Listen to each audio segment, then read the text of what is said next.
Oke, bismillahirrahmanirrahim. Assalamualaikum warahmatullahi wabarakatuh. Salam sehat selalu buat kita semua. Dalam kondisi yang serba banyak wabah ini, mudah-mudahan kita selalu diberikan kesehatan untuk tetap terus semangat belajar, khususnya di bidang teknologi ya, di bidang grafika. Mudah-mudahan teman-teman selalu senantiasa diberikan kesehatan. Jadi pada sesi kali ini saya akan coba untuk menjelaskan kelanjutan dari sesi perkuliahan kemarin, yaitu masih di seputar mesin multifunction printer atau MFP atau multifunction printer. Multifunction printer ini yaitu adalah mesin printer multifungsi, bisa melakukan fungsi-fungsi diantaranya copy, print, scan, fax ya, yang biasa digunakan di kantoran, atau teman-teman bisa lihat sebagai mesin fotokopi atau printer lah ya, printer sebenarnya kita sudah sebut sebagai MFP ya. Kalau fotokopi umumnya kan cuma satu fungsi dalam fungsi MFP ini. Kemudian di mesin ini kelanjutannya itu kita pembahasannya adalah mesin color atau mesin cetak warna, di mana saya ambil sampel di sini produk develop Ineo Plus 220, 280 atau 360. Ada 3 produk dalam satu seri ini.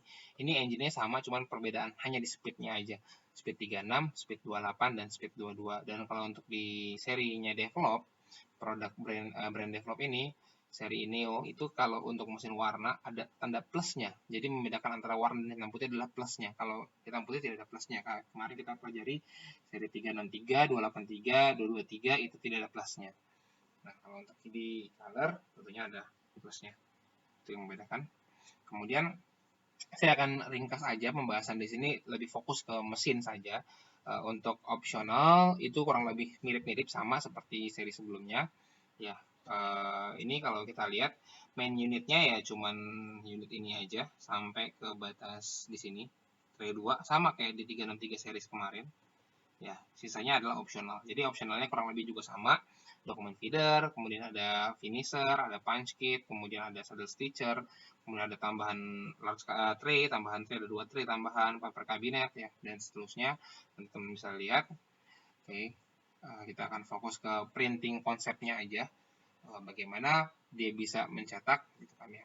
Tapi setidaknya ada sedikit-sedikit informasi tambahan ya, seperti segmen penggunaan segmen penjualan mesinnya juga.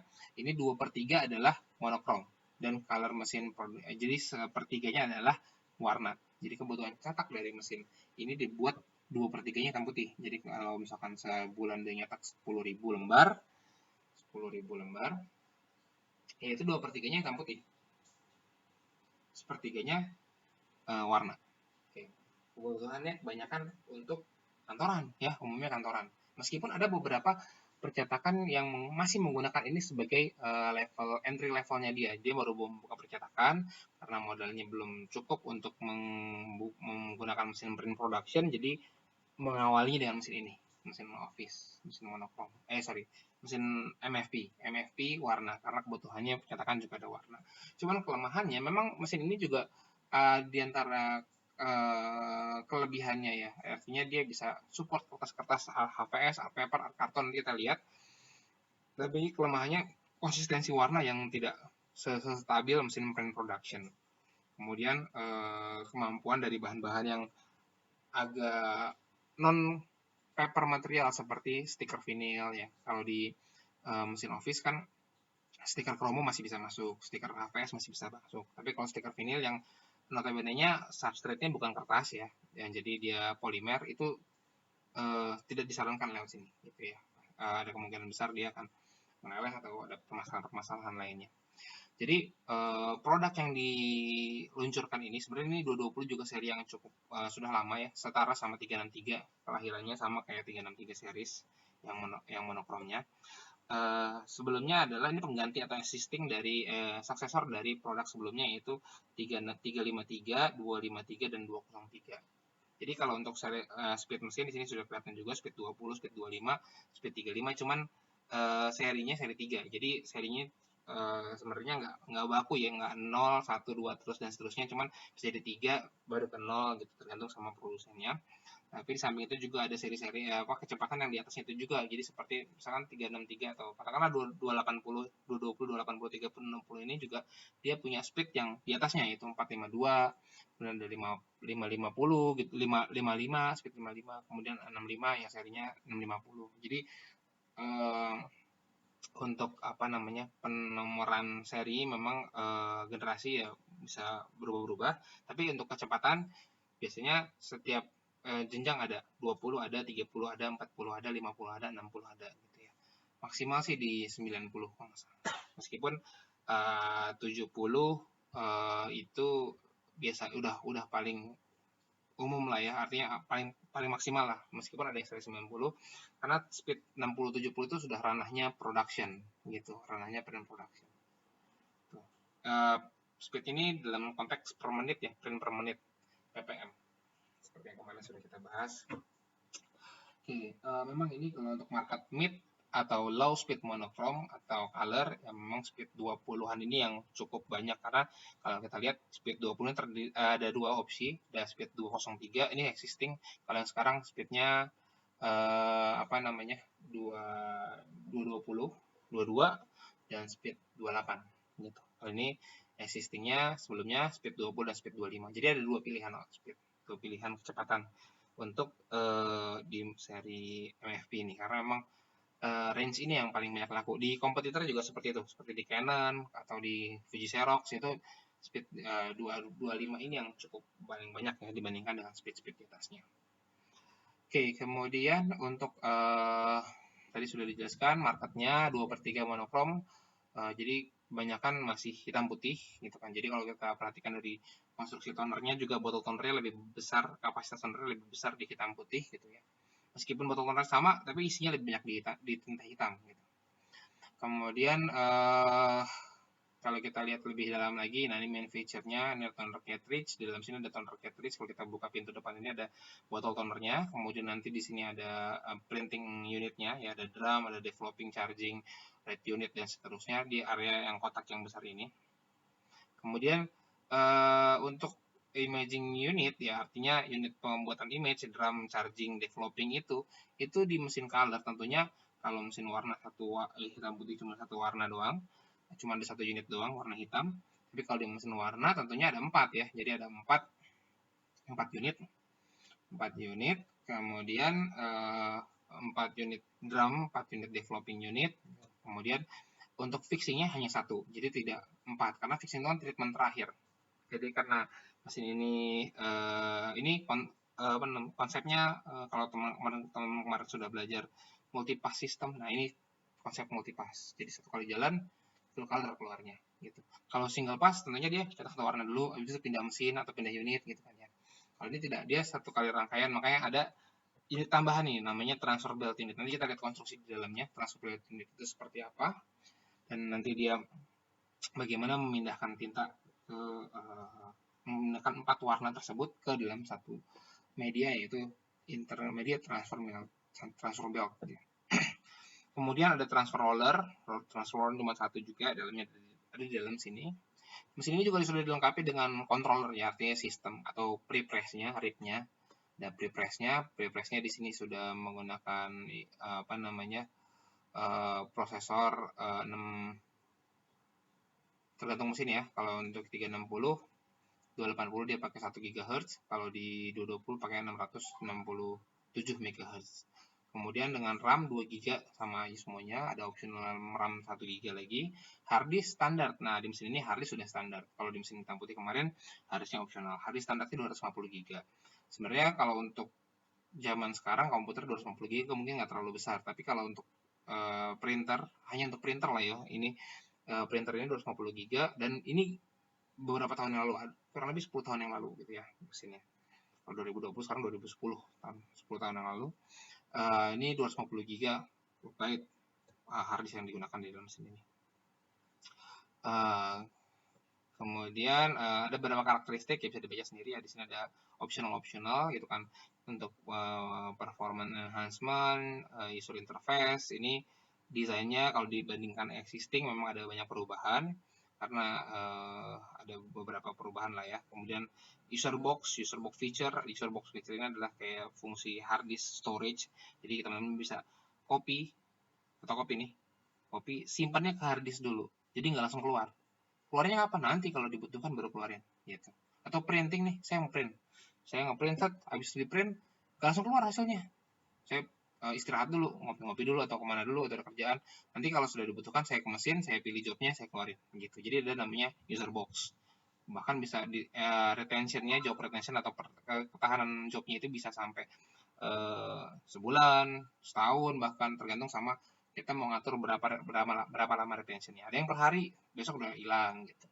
Jadi ini membantu sekali kalau sifatnya secure print ya, jobnya job security. Artinya kalau teman-teman ngeprint nggak pengen langsung dilihat orang, karena kan biasanya satu ruangan kerja itu mesinnya satu, cuman yang ngeprint bisa banyak. Jadi mesin ini nggak kayak printer pribadi, jadi satu mesin digunakan oleh puluhan bahkan ratusan orang sekaligus ngeprint. Jadi kalau misalnya kita pakai storage dulu dalam user box-nya, nanti baru kita ambil, itu lebih secure jobnya. Jadi nggak ada kemungkinan diambil sama orang kerjaannya, karena user box tersebut bisa kita kasih password. Kemudian dia juga bisa koneksi ke mobile phone, kemudian ada web browser kalau pengen browsing di layar panelnya. Jadi tinggal buka panelnya aja, kemudian cari alamat website atau buka email di layar panel tanpa harus kita ke komputer, langsung kita print. PDF creation, scan langsung jadi PDF, di PDF-nya kita bisa kasih password dan segala macamnya. Dan silahkan dibaca semua ini, kalau ingin pertanyaan bisa ditanyakan langsung ke kolom komentar atau mungkin langsung di Google Classroom. Oke, kemudian ini juga bisa dibaca lagi. Mungkin saya agak butuh waktu banyak untuk menjelaskan satu persatu. Tapi kalau ingin ditanyakan, silahkan tanyakan. Ya, di sini paling saya ambil ringkas-ringkasnya aja. Dokumen feeder, ya high performance dari dokumen feeder. Dia maksimum sampai 70 original print per menit. Nah, ini OPM, satuannya scanning ya. Satuannya scanning 70 OPM. Resolusi maksimal dari 300, 400 sampai 600 dpi. Tidak bisa lebih daripada itu karena untuk alasan keamanan, yaitu pemalsuan uang ya. Jadi di resolusi tidak bisa lebih dari 600 dpi untuk scan, tapi untuk printing bisa lebih. Kemudian ini kontrolernya, ya namanya Emperon, nama kontrolernya. Kemudian ini juga bisa connect ke MyTab, ada fungsi PDF, kemudian juga bisa overprint, PPML, variable data print atau VDP. Kemudian juga ada improvement dari installation, dari desainnya. Ini kalau kita dari sisi desain. Kemudian juga warming up time, finisher, kemasan. Ya, ini pembahasan tentang ini, improve installation setup. Kemudian imaging unit. Nah, ini memang dipisahkan antara imaging unit hitam putih dan warna, dimana yang hitam putih menggunakan auto refining developing system. Nanti untuk pembahasan auto refining saya akan buka, atau mungkin bisa ditanyakan secara pribadi atau dalam kesempatan saya coba usahakan untuk kalau ada waktu kita akan bahas apa itu ARDS, auto refining developing system. Kemudian untuk yang warna, developing unit, drum unit, nah ini ada di dalam sini ya kan. Kemudian environment friendly design, ada low power consumption, quiet operation, ya tidak terlalu berisik. Kemudian resource friendly design ya. Kemudian juga dari material-material juga ya, dari beberapa material yang daur ulang. Kemudian di sini juga untuk improvement paper jam removal ya, di sini di sebelah samping ini karena ini jalurnya kertas. Kalau teman-teman lihat video yang sebelumnya, yang di sesi 363 kurang lebih sama paper transportnya. Jadi mungkin saya tidak akan bahas lagi tentang paper transport di sini karena jalurnya kertas kurang lebih sama. Itu ya memudahkan untuk diambil kertasnya karena kita tinggal buka pintu samping langsung kelihatan semua paper transportnya. Buka pintu samping, di situ ada jalur kertas semua, bisa kita keluarin. Oke, kemudian untuk finisher, main feature berikutnya yaitu adalah FS572. Ini untuk option tambahan juga sudah dijelaskan di video sebelumnya 363 series, itu kurang lebih sama. Ada finisher yang floor type finisher atau yang konsol modelnya, jadi dari atas sampai bawah. Syaratnya kalau finisher ini harus dipasang ya harus tambahin 2 tray dulu ya. Jangan sampai dia nggak ada tray 2-nya, cuman kosong nih, nggak mungkin, nggak bisa masuk ya finisher ini. FS527 atau FS529 yang bisa modular cuma di sini doang. Jadi nggak perlu tambahin 2 tray, cuman finishernya terbatas, cuma bisa staples doang. Yang nggak bisa saddle stitcher, ini bisa di-upgrade sampai saddle stitcher. Kemudian ada job separator, ya. Kemudian job untuk misahin job gitu kan ya. Untuk productivity ya kan, FCOT ini adalah first copy output time ya, atau FPOT adalah first print output time. Jadi kalau waktu untuk copy output sama print output itu dipercepat, warming update juga lebih pendek dibandingkan seri sebelumnya.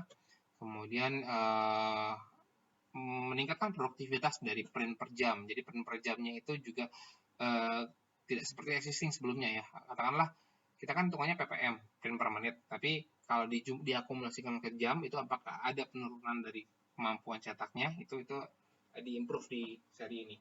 Kemudian security enhancement, nah ini untuk keamanan seperti kayak biometrik, kemarin sudah ditunjukkan juga apa itu biometrik, bentukan gambarnya ya di video sebelumnya. Kemudian juga authentication unit ya, untuk tapping card kayak kartu, jadi ketika teman-teman tempel kartu baru bisa akses ke layar pribadi teman-teman. Kemudian di sini ada authentication over TCP/IP, kemudian ada authorized copy, prevention copy, password copy. Itu kalau ditambahkan security kit. Mungkin kalau teman-teman yang merhatikan di sesi kemarin juga sudah dibahas tentang optional tersebut. Security kit semacam board yang kalau kita pasang, klik kita fotokopi, dia minta password gitu ya. Kemudian ya di sini juga dibahas standar kertasnya, kemampuan bypassnya berapa lembar, kemudian sampai capacity tray-nya, kemudian keras tebal dia support dari 60 sampai 271 gram per meter persegi ketebalannya. Kemudian gramaturnya maksud saya. Kemudian untuk kertas panjang, jadi mesin ini support A3 yang lebih lebar ya, jadi bukan A3 biasa, atau biasa kita sebut dengan istilah A3 plus gitu kalau di kita di Indonesia. 311 kali 457. A3 standar kan 3297 kali 42, dia agak lebar. 297-nya nambah 311 sekitar 4 mili. 420-nya panjangnya, jadi kertas ini mesin ini bisa maksimum 457, jadi lumayan tuh. Ada berapa mili tuh ya, dari 57 dikurangin 20 sekitar 37 mm, 3,7 cm lebih panjang. Oke, untuk bypass, nah ini untuk semua untuk di bypass ya, untuk kertas custom. Dan untuk bypass juga di mesin ini support kertas banner paper. Artinya banner paper itu bukan spanduk banner, cuman kertas panjang. Jadi kertasnya yang panjang kayak banner gitu ya. Jadi dia kelas yang agak standar lah ya. Dari lebar 297, panjangnya sampai 1,2 meter. Jadi tulisnya panjang banget, 1,2 meter untuk kertas banner paper. Ini mungkin paling panjang di kelasnya gitu ya. 1,2 plano aja mungkin di Indonesia pasaran 109 kali 79. Jadi 1,2 meter tuh jarang dipakai, paling 109 kali 297 seperti itu. Tapi syaratnya gramaturnya terbatas di 160 gram per meter persegi. Jadi untuk kertas banner tidak panjang-panjang, tidak tebal-tebal banget ya kertasnya ya. Kertasnya yang tipis-tipis saja. Oke, ini configuration-nya. Nah, mungkin kalau misalkan lihat di video sebelumnya, ya, configuration-nya kurang lebih sama. Ini ada paper cabinet, tray standarnya ini ya, tray standar cuma ini aja. 1 dan 2, dan bypass. Nah, ini yang lidah panjang ini opsional. Ini namanya mount kit MK713 ya. Kalau saya nggak salah ini mount kit ya. Nah, ini mount kit ini untuk banner paper tadi ya, kertas panjang tadi. Jadi dia pengadah ini. Cuma kalau nggak pakai ini bisa apa nggak? Bisa aja. Banyak yang orang kita tuh ngakalin pakai kardus atau mungkin dipegangin ya, karena selembar masuknya. Ini mungkin kan bisa ngeprint di kertas panjang ini seperti ini. Kemudian ini standar bypass dapat, tray 1 dulu sudah standar. Nah, sisanya printing unit, scanning, touch panel, pintu samping udah ada semuanya. Kecuali dokumen feeder ini pilihan mau pakai dokumen feeder atau original cover ya, dokumen feeder atau original cover. Kemudian di sini ada finisher tambahan kalau dibutuhkan, bisa dilihat di video 363 kurang lebih sama optionnya dan fungsi-fungsinya. Kemudian di sini ada tambahan tray juga sama, paper cabinet 107 cuma satu tray doang, 207 dua-duanya bisa pakai, 408 juga seperti apa juga sudah dijelaskan di seri sebelumnya. Oke, kita langsung aja ke konfigurasi belakang, yaitu ada fax kit, ini kurang lebih sama ya, VI, iSIM12, UK yang beda adalah nih security kit yang kemarin untuk fotokopi pakai password, yang beda adalah ini ya, VI, IC, dan UK203. Ini adalah tambahan. VI ini nggak ada harddisk di sini karena harddisk sudah standar di dalam mesin. Kalau di 363 hard disk itu opsional. VI ini adalah video interface untuk pasang IC. IC ini adalah controller tambahan. Artinya controller standar dia kan sudah dapat tuh Emperon. Saya mau tambahan sama external controller. Artinya RIP tambahan di luar. Nah, RIP si IC412 ini adalah buatannya Fiery, EFI Fiery, bisa di browsing itu apa itu EFI Fiery. Hampir semua vendor pasti kenal sama EFI Fiery.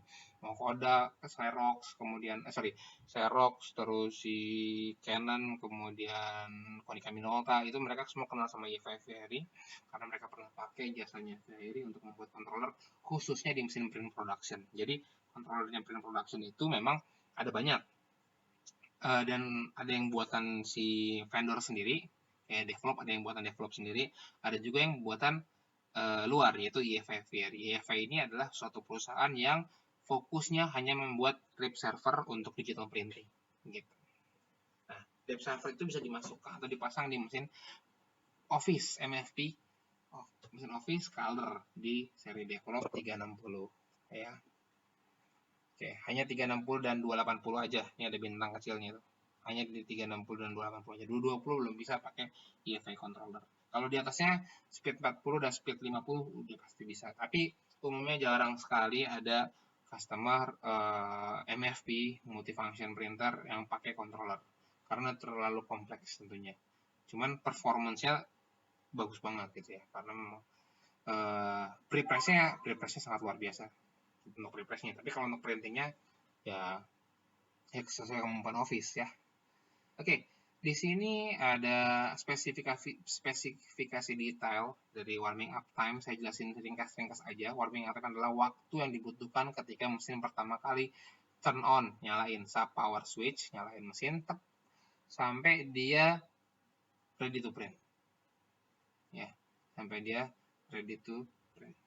Itu waktunya berapa? 27 detik. Sampai dia printing ya, printing. Oke, first call to output time ini ada pilihannya. Ini ada waktunya tadi ya, ada waktunya 27 detik kalau untuk hitam putih. Ini untuk warna 35 detik gitu ya. Jadi tergantung sama seri mesinnya. Kemudian 360 berapa detik, warna dan hitam putih dan warna. Kemudian first copy output time adalah pertama hasil waktu yang dibutuhkan si mesin untuk mencetak pertama kali, untuk mengcopy pertama kali, gitu ya, hitam putih atau warna.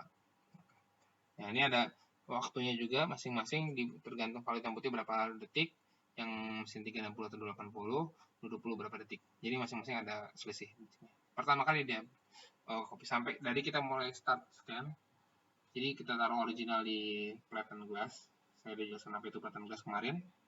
Flatten glass taruh di sana, kemudian tinggal kita start, kemudian tinggal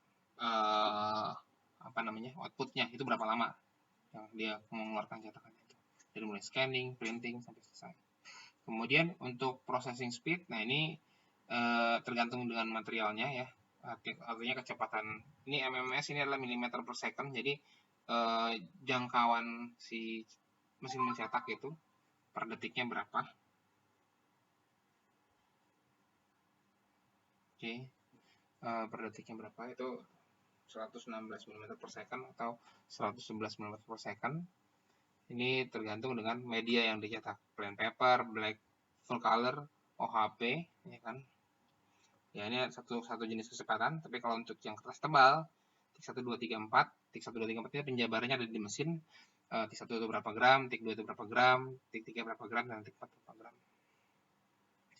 Oke, kemudian ini untuk original size copy atau scan ya. Scan atau copy 3 atau 11 kali 17. Ini original yang bisa kita di scan oleh mesin ini. Kemudian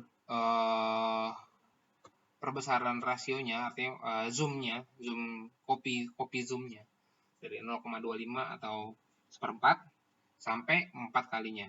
Ya, kemudian scanning density 600 dpi. Kemudian ini exposure, satu beam LED exposure system, polygon mirror scan system ya. Di sini resolusi density dari printing 1800 dpi kali 600 dpi. Nah, ini ada komparasi sebenarnya sama seri sebelumnya ya. Seri sebelumnya 353, 253, 203. Jadi perbandingan sama seri sebelumnya. Yang bedakan adalah di sini dari red unit for multi array print head unit system. Jadi kalau di mesin 360 dia print lasernya itu cuma satu box, tapi dalamnya ada 4 polygon mirror. Satu polygon mirror, tapi ada 4 laser gitu. Tapi kalau di 363 series itu dia ada 4 unit yang berbeda-beda. Jadi polygon mirrornya satu sendiri, terus lasernya sendiri. Nanti saya akan coba jelaskan di detail materialnya. Mungkin di pertemuan berikutnya kita akan bahas detail tentang red unit seperti apa, kita akan bahas tentang drum unit seperti apa konstruksinya. Yang penting kita bahas umumnya aja dulu sekarang di sini. Kemudian listrik 1500 watt atau kurang daripada itu. Ya cukup gede ya untuk mesin untuk sekedar kalau dianggap sebagai mesin fotokopi atau sebagai printer biasa cukup besar sekali 1500 watt gitu kan. Listrik rumah aja sekarang standarnya 900 atau 1300 watt gitu kan ya. Ini 1500 watt. 1300 watt masih kurang. Minimal 2200 listrik rumahnya. Kalau kita mau pasang di rumah gitu. Untuk di sebuah percetakan atau di kantor sih nggak ada masalah. Dan berat mesin yang 98 gram lebih kurang 1 gram dari 1 kg 98 kg ya. Lebih ringan 1 kg dibandingkan seri sebelumnya. Kemudian kalau kita compare juga di seri sebelumnya, ini RAM-nya sekarang 2 GB, sebelumnya 1,24 GB, hard disk 250 GB, sebelumnya 60 GB. Ya, terus kemudian standar dari LAN, USB 2.0 sudah ada, meskipun di sebelumnya sudah ada, cuman di sini sudah bisa print from USB. Seri sebelumnya belum bisa untuk print from USB. Printer language ada PCL, kemarin juga sudah dijelaskan, ada PCL dan PostScript umumnya ya. Kemudian print resolusi 1800 x 600 dpi. Oke, scan speed, kecepatan scanning 70 halaman per menit. Kemudian untuk scan functionnya ada scan to email, jadi dari scan langsung ke email, scan komputer via FTP atau via SMB. Scan to box ini scan ke dalam hard disknya karena sudah ada hard disk tanda bawahannya mesin, jadi bisa kita simpan scanningnya ke hard disk. Kemudian scan resolusi ada berapa opsi dari 200 sampai 600 dpi. Kemudian scan range arti area yang bisa di scan oleh si mesin ini ya A3 ya, maksimum di ukuran A3. Meskipun printingnya lebih besar, cuman untuk scanningnya maksimum di A3 aja. Oke, ini spesifikasi dari masing-masing option. Ini karena ini lebih ke optional dan sifatnya pilihan ya, namanya option itu kan pilihan, boleh dipakai boleh tidak. Jadi saya bebaskan untuk teman-teman membacanya. Kalau ada yang ingin tanyakan silahkan tanyakan di kolom komentar atau di Google Classroom. Kemudian ini sama masih di option finishing, tadi di kertas, kemudian di finishing, ini finishing juga, saddle stitcher. Nah, sekarang kita masuk ke section composition. Untuk section composition ini nanti saya akan buatkan satu video lebih jelasnya lagi. Cuman di sini saya coba jelaskan dulu ada apa aja. Di bagian paling atas ini adalah scanner section, scannernya. Nomor 2 ini adalah fixing unit, pemanasnya. Kemudian nomor 3 ini adalah duplex unit section, unit bolak-balik. Nomor 4 ini adalah dia image transfer belt. Nah, kita akan lihat sedikit perbedaannya. Kalau kemarin printing unitnya kecil, sekarang agak lebih besar karena di sini ada image transfer belt. Jadi kertas itu image itu tertransfer di sini, di transfer belt ini. Kemudian ini ada imaging unitnya nomor 5, kita kesini dulu, red unit, ini print head atau red section ya, ini red unitnya. Lasernya di sini, box lasernya. Kemudian nomor 6 bypass, multi bypass paper feed section. Kemudian 7 tray 1, 8 tray 2. Ini traynya sama-sama muat A3 ya. Muat A3 cuman ukurannya standar, ukuran custom hanya dari bypass. Kemudian nomor 9 ini adalah toner collection section atau limbah toner. Ini sebenarnya di depan, bagian depan. Ini kotaknya yang ini nih. Kotaknya yang garis doang nih. Garis tipis ini aja. Ini garis ini. Ini limbah. Box limbah. Jadi kalau di mesin ini ada limbahnya. Kalau di mesin putih kemarin tidak ada limbahnya. Tidak ada limbah pembuangan dari toner. Tapi kalau di mesin color ada limbah pembuangan. Kemudian nomor 10 ini adalah imaging unit, developing section. Developing section. Ya, sebenarnya kenapa saya bilang imaging unit? Unit pembuatan image atau unit pencetakan ini namanya imaging unit semua. Transfer belt, drum, developing itu adalah imaging unit. Imaging section. Nah, ini nomor 10 ini adalah developingnya, kemudian nomor 11 adalah drum unitnya, 1, 2, 3, 4, bisa dilihat ada 4, developing juga ada 4, ya. Kemudian nomor 11, nomor 12 adalah tuner supply, nomor 12, nomor 13 adalah paper exit section. Oke, ini gambaran dari komposisi detail mesinnya. Kemudian paper pad, jalurnya kertas, sama seperti mesin hitam putih kemarin, cuman bedanya adalah konstruksi ininya aja ya, mesinnya aja, unit pencetakannya. Tapi kalau untuk jalurnya kertas kurang lebih sama. Dia bisa langsung duplek, bolak-balik. Jadi kalau bolak-balik keluar dulu di sini, baru tarik lagi ke dalam, lewat registration section lagi, baru keluar lagi. Kemudian, nah ini image forming proses ini yang nanti saya jelaskan lebih detail sekali. Dengan adanya animasi, sebagian animasi ya, mungkin jadi bisa teman-teman bisa lebih jelas memahaminya. Saya coba nanti buat video lagi untuk menjelaskan tentang ini. Oke, mungkin ini aja yang bisa saya sampaikan, karena selebihnya lebih ke arah installation dan hal-hal yang perlu diperhatikan, option-optionnya kurang lebih sama ya. User operation, ya ada beberapa tambahan fungsi user operation ya. Bisa dibaca di sini, password copy, bagaimana fungsi fotokopi, tadi dikasih password gitu ya. Yang menambahkan security ticket. Oke, ini lebih ke user operation. Mungkin bisa dilihat di video user operation yang kemarin yang hitam putih, cuma bedanya di sini ada warna hitam putih aja. Oke. Mungkin itu aja yang bisa saya sampaikan.